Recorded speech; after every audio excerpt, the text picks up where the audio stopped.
So I have come up with the funniest analogy for the dogs, for Kira and my Charlie, my adoptive Charlie. You watched the Netflix show Grace and Frankie, right? Yes, I have. They are Grace and Frankie because Kira and Charlie, they are developing this really strange and awkward codependency on each other. Like they really love each other, but they don't. And they're just funny. And they're both elderly dogs, elderly women, and completely different personalities. And Do you have which is which, or just that like they're opposites? Like I very much understand, but do you say which one's which at all? I weirdly think that Kira is Frankie because Kira has her a whole cupboard of supplements. She she she has a whole cupboard of supplements. She has a plethora of toys that she cannot live without. She's always squeaking a toy. She's always making some sort of noise and some sort of mess. And Charlie is pretty quiet, soft spoken, small, doesn't make a mess. She doesn't like Kira's barking at other dogs, and Charlie is just like mild mannered, doesn't love people, which I mean, Grace didn't really either. Oh, that's funny. I love Mm-hmm. it. So, Amazing. Today on the pod, we're going to dive into the latest sports news. We're talking Olympic drama, athlete privacy, Super Bowl fashion shows, and of course, more curses. If you're new here, I'm Heather. I've been the sports girl my entire life, played them, worked in them, generally just obsessed with them. I started your sports BFF because I was tired of sports feeling like a boys' club. and I'm Abby. I did not grow up a sports girl. I'm here for the vibes, the fashion, culture, and the drama. And I ask the questions that you're probably already thinking. We've been best friends for 10 years, but we see sports through very different lenses. This show lives between the two. We break down what's happening on the field and everything around it, so you're always in the know. Welcome to She's the Fan.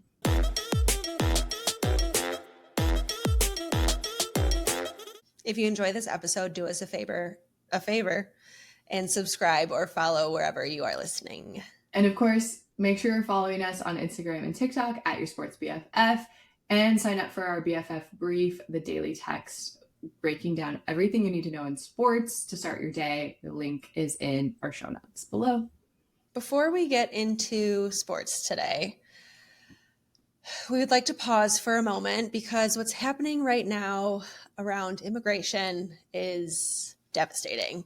No matter where you land politically, the stories that we're seeing, they're about real people, families being torn apart, communities living in fear, lives being lost. And like, this is real life. It's really happening, and it's really hard to see. Heather and I want to be very clear. We do not agree with the treachery that we're seeing at the hands of ICE agents in Minneapolis. Children are being taken from their schools, like Liam Ramos, who was the fourth student detained in just the last 3 weeks. We've seen Renee Nicole Good, who was shot and killed. And then just over the weekend on Saturday morning, we all saw the graphic shooting of Alex Preddy. These are real people, real families, real communities under trauma. These moments demand empathy first, not politics, not spin, and definitely not silence. Well, this is a sports podcast / sports page. You can't enjoy sports if people are being killed by ICE in the streets. What's happening in places like Minneapolis and across the US isn't distant politics, it's real life, and we will continue to use this platform to advocate and ensure that everyone has a place in sports. And I think we could all use a reminder that we are way more similar than we are different. And I don't think there's anything that brings people together quite like sports does. Regardless of who you voted for, the color of your skin, what God you believe in, or where you're from, when you're at a game and your team wins or loses, none of that stuff matters. You're in it together with the people sitting next to you, wearing the same jerseys, feeling the same highs and lows. So get to know the people sitting next to you. Talk to the other fans at the bar that are watching. If you see someone wearing gear of the team that you root for, go say hi. You already have that in common. And I think we could use a lot more of that kind of open in-person dialogue to remind ourselves that we're all human. We deal with a lot of the same struggles, and a little bit of kindness can go a long way. And that will bring us to our first story of the day, ice at the Olympics. And not the ice that you skate on. Not that ice. There will be plenty. I think your dad will be proud of that joke. So yes, just when I don't think that we actually thought that we were done with ice, but a part of my wishful thinking that maybe the news cycle would give us a little bit of a break, we woke up to the announcement that ice will be present at the Winter Olympics. They're saying it's security support for the U.S. delegation, not immigration enforcement on Italian soil.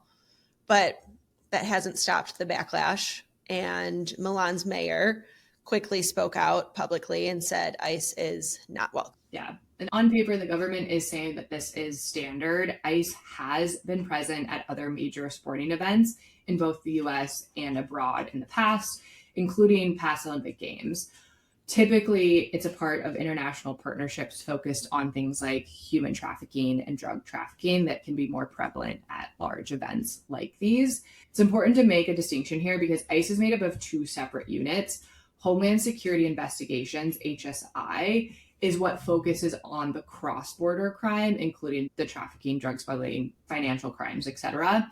And then the enforcement and removal operations, the ERO, handles immigration enforcements and removals. That is the unit currently operating out of Minneapolis.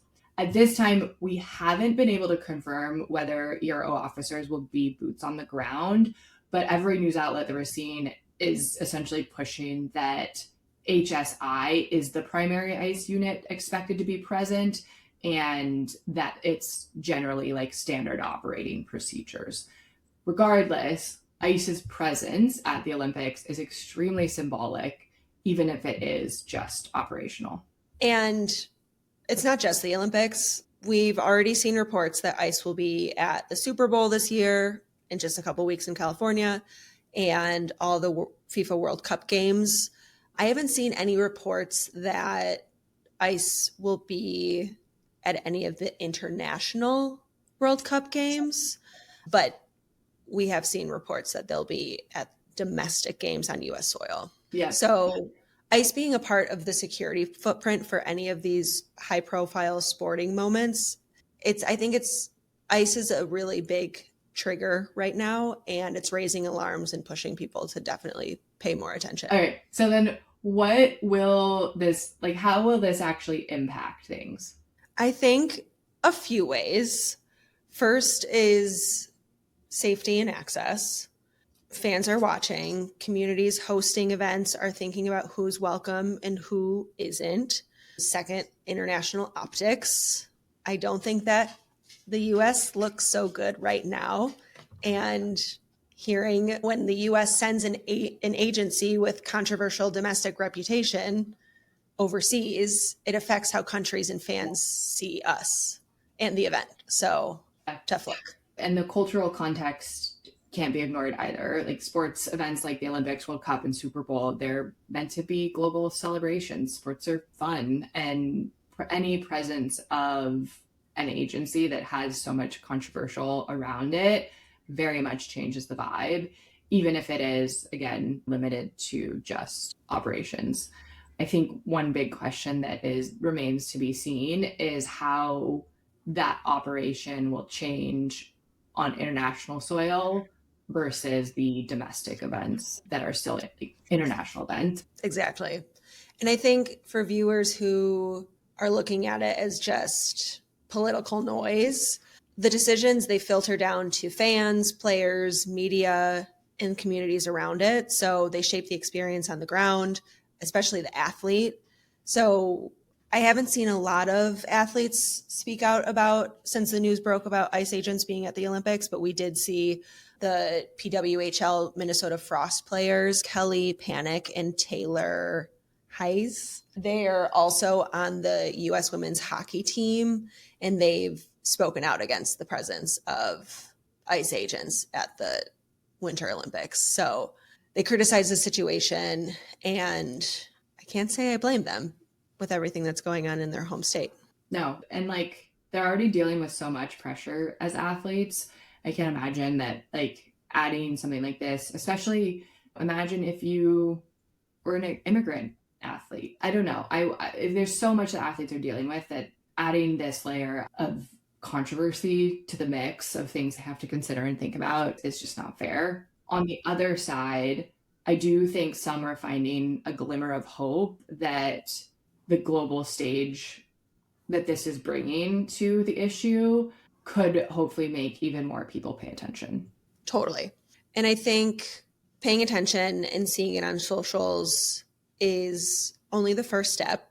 It's important to talk about it with family and friends. I think it's very easy to say, no, I don't talk about politics. No, I'm not going to talk about it. But we're not at a point anymore where we can stay silent about this. And apathy is not neutral. We've talked about this. Activism can look very different for different people. And we pulled together for our listeners just a few examples of what activism can look like and a few resources. But there's so many different ways and so many different ways you could tailor to yourself and to your own comfortability that could still be active and still make a difference. So the first one, which is, I did some research on this because I kind of all thought it was a hoax, but it's not. But call your legislators at all levels, local, state, federal, make your voice heard. Kerry Washington, Olivia Pope herself, she shared a really informative post on Instagram. So go check it out. She includes the phone number to call, a script of what to say. And admittedly, I had to Google, does this make a difference? And it does. Google it yourself. I won't tell you all about it, but check it out. It's a quick thing. And for all the millennials like me that are scared of phone calls, it will go to a voicemail. You push a button, you say the name of the legislator that you're wanting to leave a voicemail for, and there's scripts online of what you can say. It really does take just a couple minutes. You're not going to have to talk to a person. It's very easy. Can you hear the fire truck? Yes, I sure can hear your fire truck. The other thing that I think is extremely important to do, and everyone should care about this, is vote. And I know I have a lot of friends who consider themselves not political, or they don't like the parties, they don't like the people that they have option on the ballot to vote for. And that is why it's so much more important to go out and vote, specifically in the primaries, which are coming up. The primaries are what determines who will be on the main ballot in November. If you don't like who's on the main ballot, it's important to vote in the primaries. So get off the couch, make sure you're registered. I found out that I was actually not registered in Chicago from when I moved. And so I need to mail in a form to make sure. They have websites online where you can search to make sure that you're registered if you're not sure how to. But do go vote. That is one of the biggest and most important things you can do. Yes. And there's unlimited number of nonprofits where you can donate. Legal funds for immigrants are hugely in need of support right now. So those are just a few now. And then I would even add, go to your Chinese restaurant, go to your local Mexican restaurant, support. Like I said, activism can look different for different people.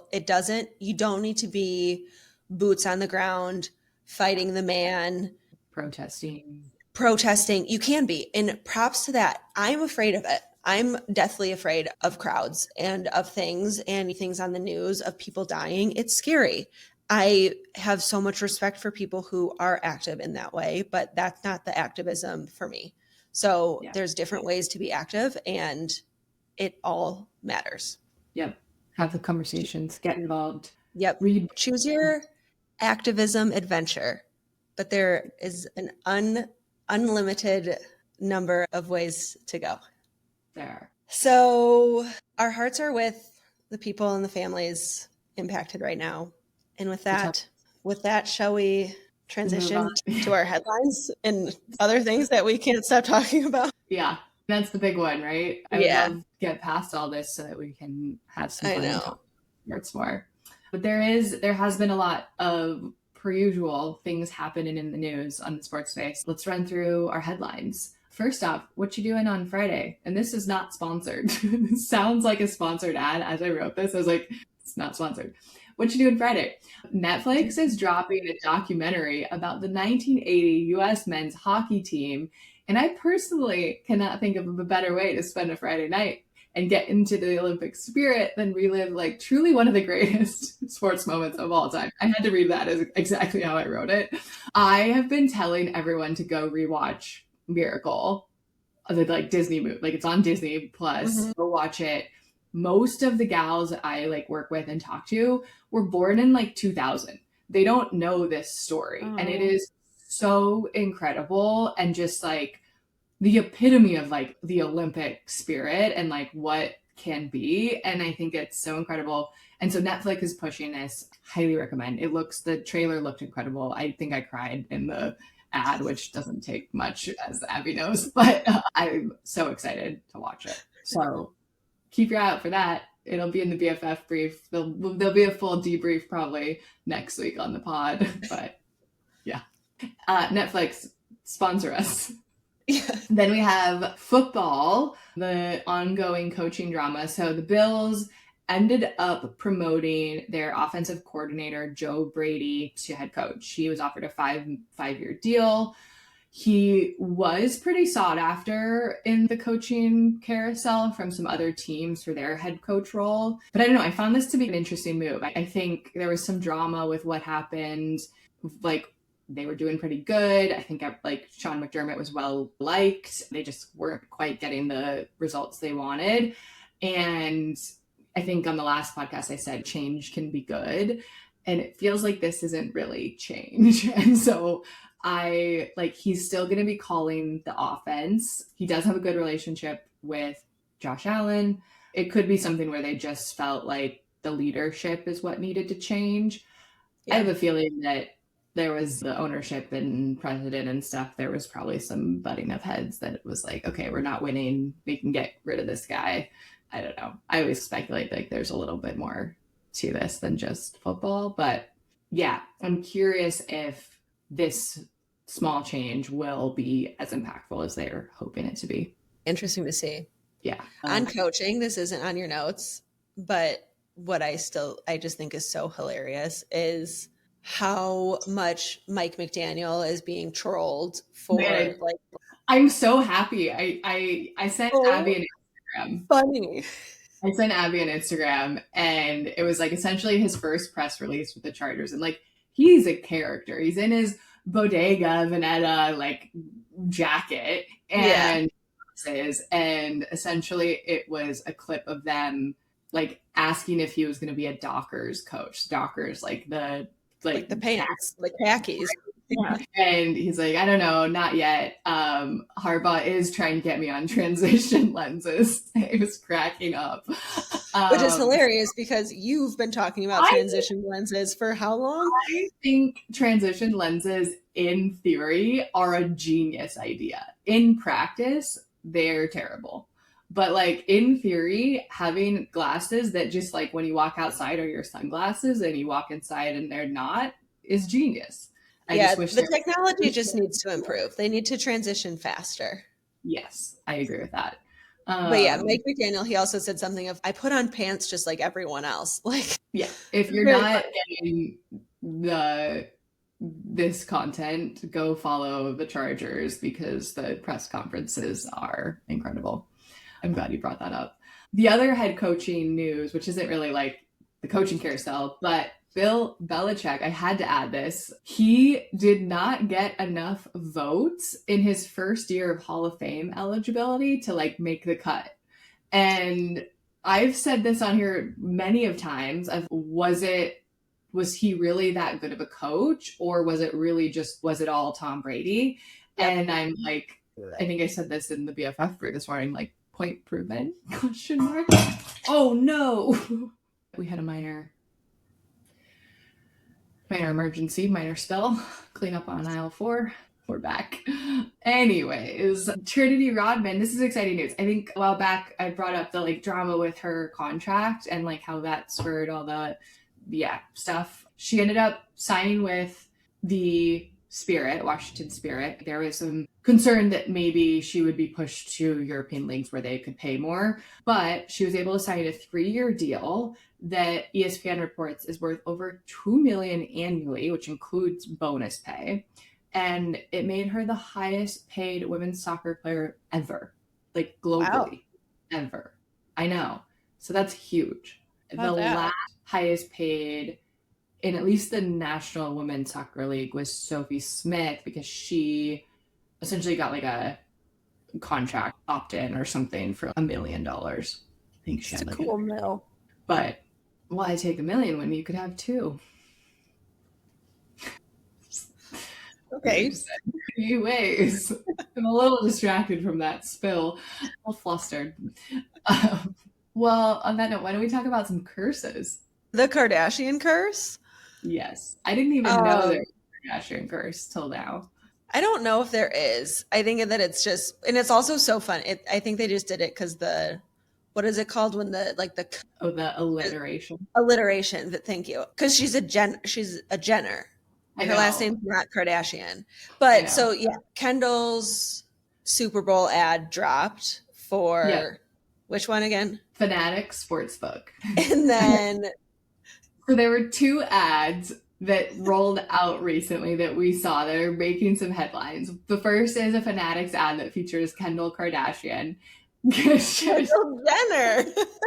That just happened.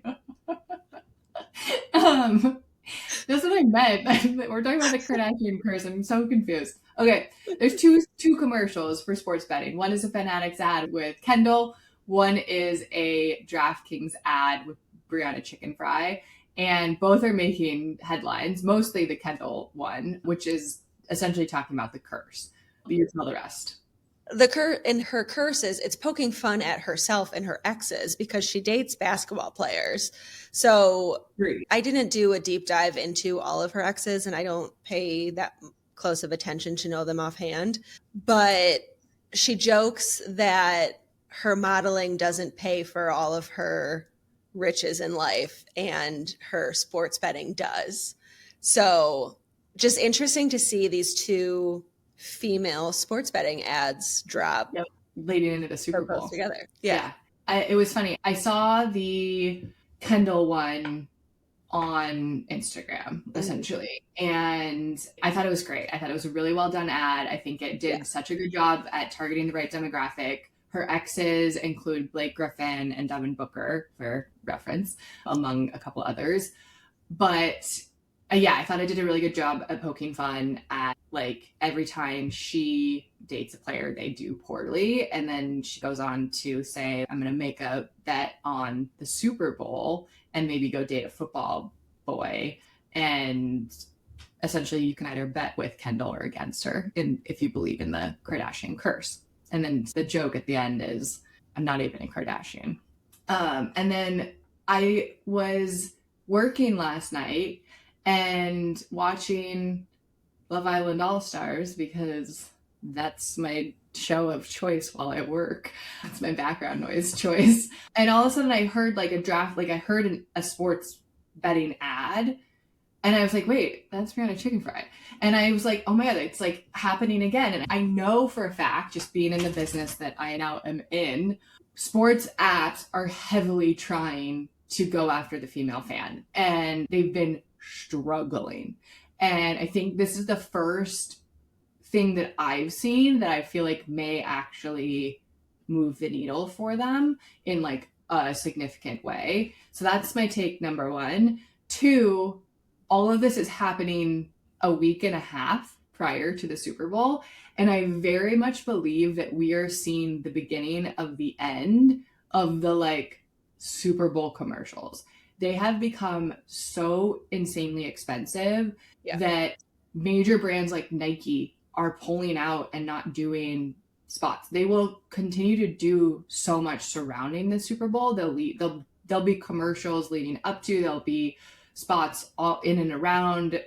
With social media these days, stuff usually rolls out there first. Like the actual ad itself is becoming a little bit less of a need. And so I think that what we're going to see is there's going to be a lot of like up and coming, like major brands that feel like, oh, it's a big deal for us to do a Super Bowl spot, but like the normal brands that we're used to seeing won't be. I think we'll see a ton of insurance because insurance makes so much money. I do think we'll see fan like betting app stuff because again, so much money. But I think that like what Super Bowl ads are will start to like dwindle, and it's going to be more about like a 360 campaign around the Super Bowl, social first, et cetera, versus like really being like the hero spot. Yeah. So that's my business take. Yeah. It's interesting. And it's interesting, like, I will be interested to see if Kendall's and Brianna's ads work. I do think the Kendall one is being very well received. I think the The Brianna one, DraftKings one, that was so strange. It looked like it was just like a user generated content. Like it didn't look like an ad. Like it was very strange. Yeah. But anyways, I digress. Yeah. We'll dig in a lot more Super Bowl a little bit later, but also next week will be pretty much probably the Super Bowl pod. But what's happening right now, Australian Open, first Grand Slam of the year. Very exciting. It's so difficult to watch. Matches for the quarterfinals, the semifinals are at like 1:30 a.m. Central Time. So props to anyone that's staying up to watch those. I am waking up early and seeing all the highlights. It's lovely. One of which highlights was Coco Gauff, who was eliminated in the quarterfinals. She essentially lost in straight sets and really had a terrible match, was frustrated. She's, reminder, 21 years old and is so incredibly composed in public, handles herself so well in press conferences. And after the match, she essentially went into what she thought was a private area of the facilities and smashed her racket. It was caught on camera by a hidden camera in the facility and immediately dropped and launched all over social media.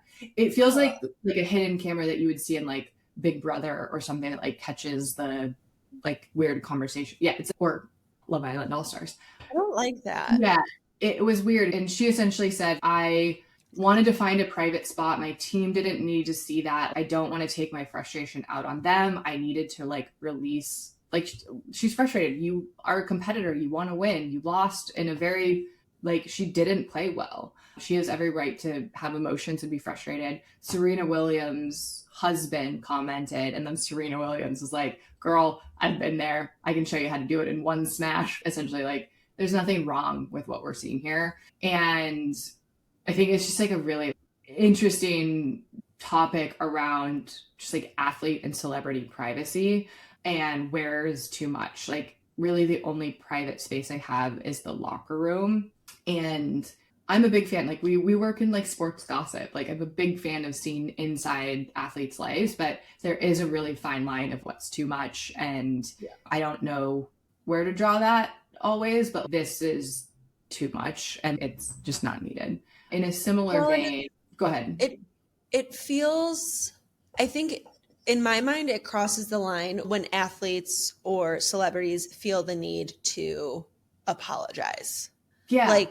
Like literally, like when we talked about it on last week's podcast with Abella Danger, did you actually see her apology? She was like sobbing, crying, so upset. Yeah. That was awful. So I think like for somebody to feel the need to, or like Coco Gauff to feel the need to apologize for breaking a racket for something that she like with a private moment that she wasn't doing anything wrong. She wasn't hurting anybody. I think yes, there's absolutely no need for them to apologize. I think it's like when it's a hidden thing, like that's just weird. I don't know. That's too much. Yeah. If it's a personal matter, there's definitely just stuff. And like, for example, this happened with Joe Burrow recently. And I have a good friend who's a big Cincy fan, and he always sends me Joe Burrow content. And he follows a friend of Joe Burrow that he happened to have met years ago. And this guy posted a carousel of life lately. The end frame, like 10, 12 deep, is a video of Joe Burrow playing piano. If you are online, you may have already seen this. It essentially went viral and is everywhere. My buddy sent it to me and was like, don't send this to the girls, aka don't post this on Sports BFF. And I was like, I'm not going to, but it is I'm like, in my head, I'm like, this would do really well. The girls would love to see this. But how weird is it for me to pull this clip off of this guy? He has 3,000 followers. Like, he's just a normal dude. His Instagram account, and then like blow it up with a viral meme, essentially. And sure enough, 2 hours later, he sends me a post from some other channel that had found it and blew it up. And I think in tandem with what happened with Coco, it's just, damn, it would be hard to be a slut in the public eye. And it makes me feel weird with like how obsessed we are as a culture with celebrities and athletes. Like, they're just humans. I don't know. It's weird. It's something that I've battled with often. Just people being people. Yeah. That's all we got for headlines. Let's jump into some Super Bowl stuff, and then we have our first sports ick of the week that I'm excited to tell you about because the story is wild. But fashion-wise, so we know Super Bowl 60 is set. It's the Seahawks versus the Patriots. We're going to dig into everything you need to know next week, talk about the matchups, who we think are going to win, etc. But the main headline that has been dominating my feed all week is the fashion events that are surrounding the Super Bowl. I think we need to spend some time on it. I am very excited about this. Yes. So Tom Brown, who was noticeably missing from New York Fashion Week in February, now we know why. Yeah. He will be presenting his fall-winter 2026 collection at the GQ Bowl in San Francisco the Friday before the Super Bowl. So Tom Brown, he's the one who dressed your boy, Joe Burrow, in the backless suit at Vogue World. So that's cool. That'll be a good show. I feel like Tom Brown is a designer that I keep seeing and is getting a lot of buzz lately. Yeah, and he has a lot of ties to like the sports culture and the football culture. He's done a lot of crossover in the past, not just with like athletes wearing his clothes, but like more the styling and design. So I'm really excited. So in addition to the Tom Brown show, the NFL is also hosting its first ever fashion show with Abercrombie and Fitch, who is the league's official fashion partner. So the show, it's going to be invite only. It's a star-studded event. It's going to take place just before the celebrity flag football game. That is on Saturday, the Saturday before the Super Bowl. The Saturday before Sunday. That's how the week goes. Yep, in case you needed a reminder, which sometimes I do.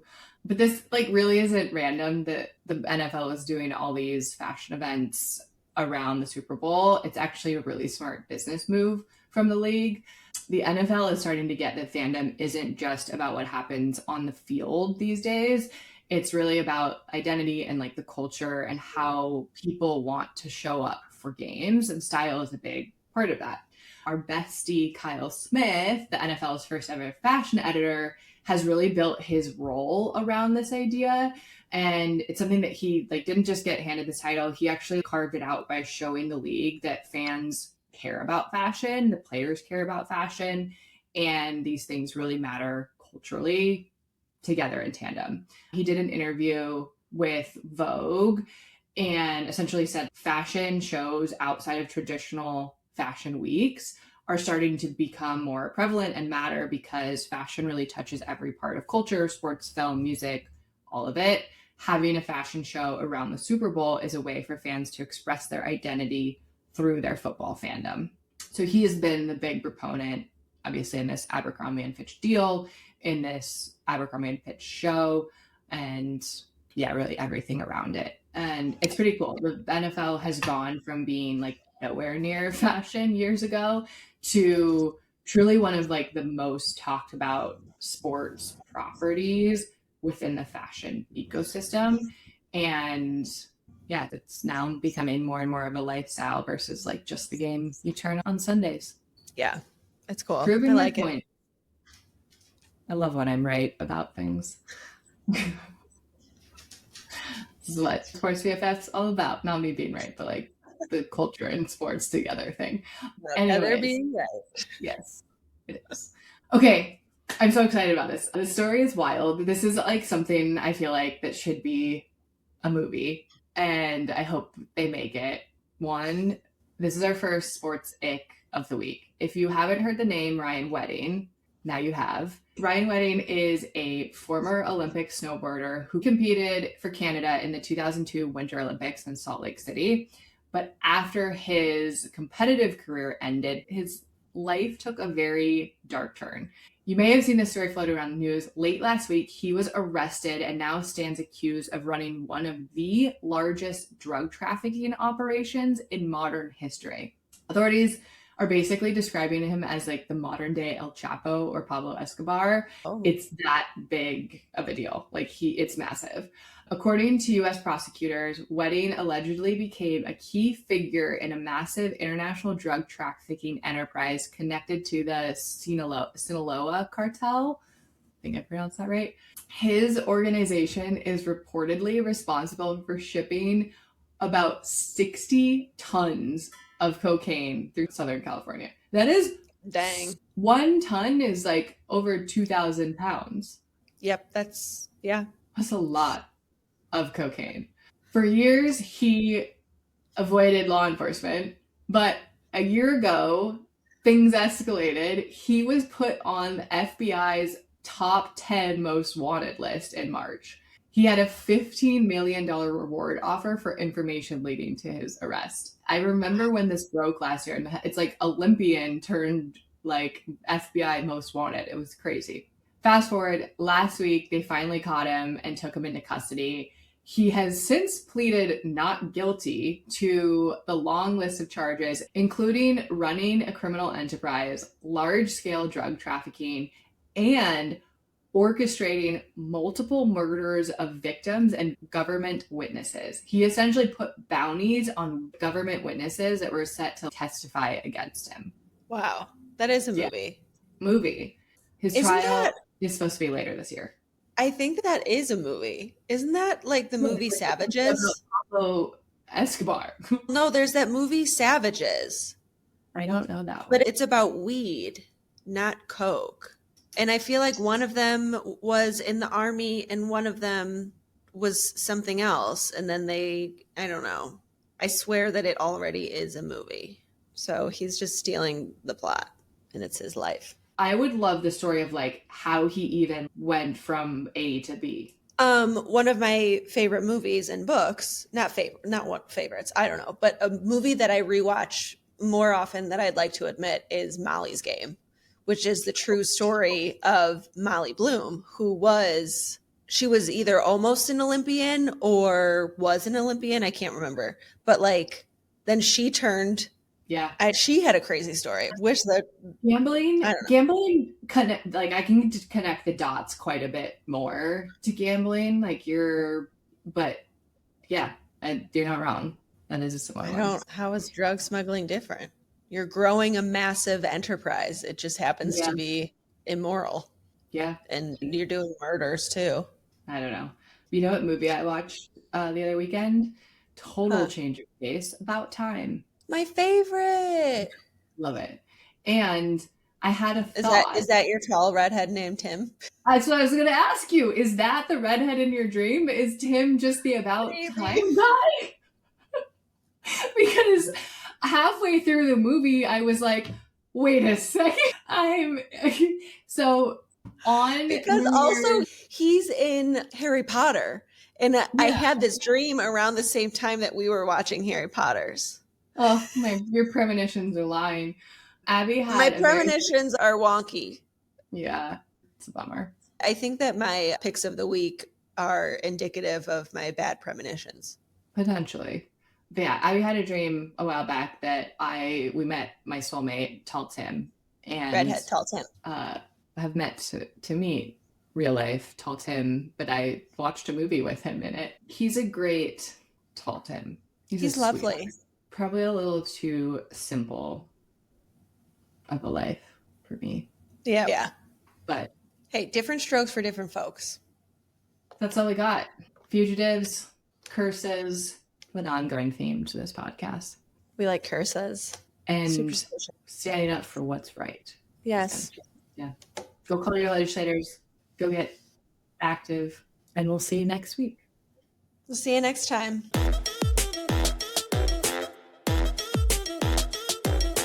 Stop moving. She's spinning around. I like to do this with her while we're pod. Do the like. The Lion King. Oh my gosh. The wheels are off.